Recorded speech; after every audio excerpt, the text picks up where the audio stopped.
بسم اللہ الرحمن الرحیم۔ السلام علیکم۔ ام المؤمنین حضرت خدیجۃ الکبریٰ رضی اللہ تعالی عنہا کی نماز جنازہ کیوں نہیں پڑھائی گئی؟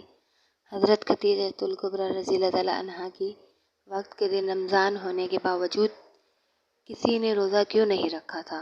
حضرت خدیجۃ الکبریٰ رضی اللہ تعالی عنہا کی وفات کے سال کو عام الذن کیوں کہا جاتا ہے؟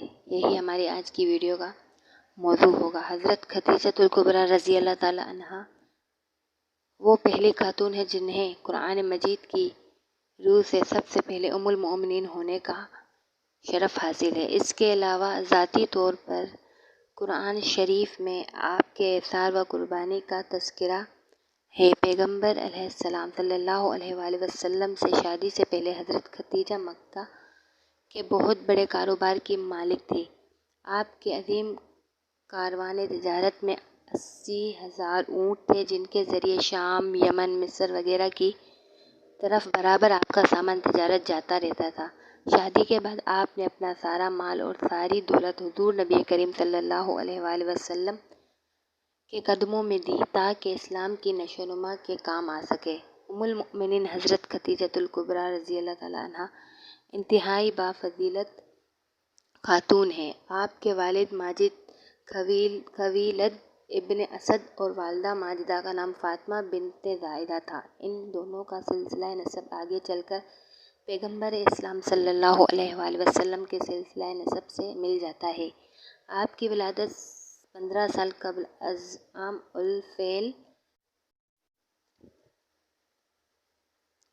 الطفیل اور 65 سال قبل از نبوی ہوئی۔ آپ نے 65 سال کی عمر میں وفات پائی اور مکے کے مشہور قبرستان جنت المعلیٰ میں سپرد خاک ہوئے۔ حضرت ابو ہریرہ رضی اللہ تعالی عنہ بیان کرتے ہیں کہ حضور نبی کریم صلی اللہ علیہ وآلہ وسلم کی بارگاہ میں جبرائیل علیہ السلام آ کر عرض گزار ہوئے، یا رسول اللہ صلی اللہ علیہ وآلہ وسلم، یہ خدیجہ ہے جو ایک برتن لے کر آ رہی ہیں جس میں سالن اور کھانے کی چیزیں ہیں۔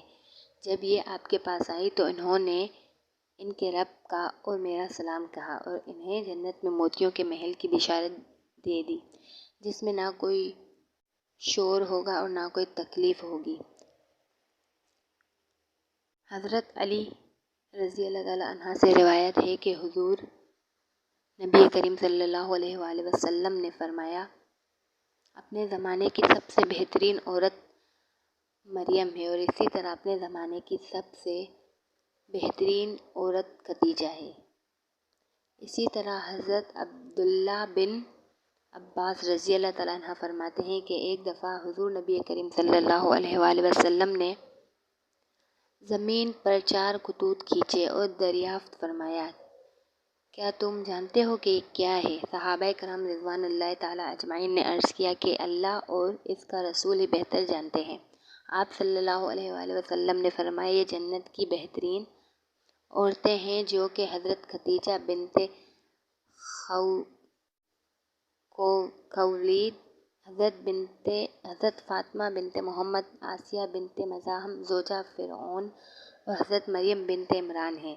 10 رمضان المبارک ام المؤمنین حضرت خدیجۃ الکبریٰ رضی اللہ تعالی عنہا کا یوم وفات ہے۔ حضرت خدیجۃ الکبریٰ رضی اللہ تعالی عنہا حضور صلی اللہ علیہ وسلم کی پہلی زوجہ محترمہ تھی۔ حضور صلی اللہ علیہ وسلم کی حضرت خدیجہ کے ساتھ محبت کا یہ عالم تھا کہ ان کی زندگی میں حضور صلی اللہ علیہ وآلہ وسلم نے دوسرا کوئی نکاح نہیں فرمایا تھا۔ صلی اللہ علیہ وآلہ وسلم حضرت خدیجۃ الکبریٰ رضی اللہ تعالی عنہا کے بارے میں فرماتے ہیں کہ ان سے بہتر مجھے کوئی بیوی نہیں ملی، کیونکہ انہوں نے ایمان لا کر اس وقت میرا ساتھ دیا جب کفار نے مجھ پر ظلم و ستم کی حد رکھی تھی۔ انہوں نے اس وقت میری مدد کی جب دوسروں نے مجھے اس سے محروم کر رکھا تھا۔ اس کے علاوہ ان سے مجھے اللہ نے اولاد نعمت سے سرفراز فرمایا۔ حضرت خدیجۃ الکبریٰ رضی اللہ تعالی عنہا کے ساتھ حضور صلی اللہ علیہ وسلم کی بے پناہ محبت تھی، لیکن کیا آپ کے علم میں ہے کہ حضرت خدیجۃ الکبریٰ رضی اللہ تعالی عنہا کی نماز جنازہ نہیں پڑھائی کی تھی، کیونکہ اس وقت نماز جنازہ سمیت 5 وقت کی نماز فرض ہی نہیں ہوئی تھی، بلکہ اسی طرح رمضان کے مہینے ہونے کے باوجود کوئی فرد روزے سے بھی نہ تھا، کیونکہ اس وقت روزے بھی فرض نہیں ہوئے تھے۔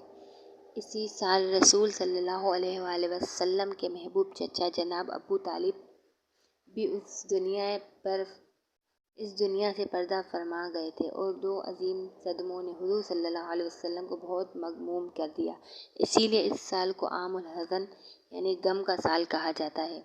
حضرت خدیجہ رضی اللہ تعالی عنہا کی وفات مدینے کی ہجرت اور نماز فرض ہونے سے قبل 80 سال ہوئی۔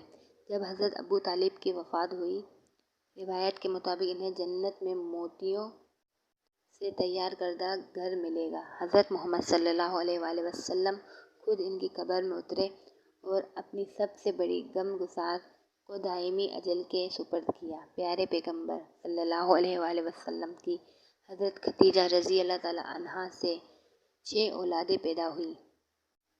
2 شہزادے جو بچپن میں انتقال کر گئے اور 4 شہزادیاں پیدا ہوئیں۔ حضرت قاسم بن محمد حضور صلی اللہ علیہ وآلہ وسلم کے سب سے بڑے بیٹے تھے۔ ان کے نام پر آپ کی رکنیت ابو القاسم تھی۔ ان کے بعد حضرت زینب بنت محمد صلی اللہ علیہ وآلہ وسلم حضور کی سب سے بڑی صاحبزادی تھی۔ ان کے بعد حضرت عبداللہ بن محمد پیدا ہوئے، جنہوں نے بہت کم عمر پائی، کیونکہ زمانہ نبوت میں پیدا ہوئے تھے، اسی لیے طیب اور طاہر کے لقب سے مشہور ہوئے۔ ان کے بعد حضرت رقیہ بنت محمد صلی اللہ علیہ وآلہ وسلم، ان کے بعد حضرت ام کلثوم بنت محمد صلی اللہ علیہ وآلہ وسلم، اور آخر میں سیدہ کائنات حضرت فاطمہ زہرا رضی اللہ تعالی عنہا پیدا ہوئیں۔ ان سب کی پیدائش میں 1 سال کا فرق تھا۔ حضرت خدیجہ رضی اللہ تعالی عنہا اپنی اولاد کو بہت چاہتی تھی، چونکہ آپ مالی لحاظ سے بہت مستحکم تھے، اسی لیے عقبہ کی لونڈی سلمیٰ کو بچپن کی پرورش پر مقرر کیا تھا۔ وہ ان کو کھلاتی اور دودھ پلاتی تھی۔ اللہ پاک سے دعا ہے کہ وہ ان کی قبر پر کروڑوں رحمتوں نازل فرمائے۔ آپ کو آج کی ہماری معلوماتی ویڈیو اچھی لگی ہو تو ویڈیو کو لائک، کمنٹ اور چینل کو سبسکرائب کرنا مت بھولیے۔ اللہ حافظ۔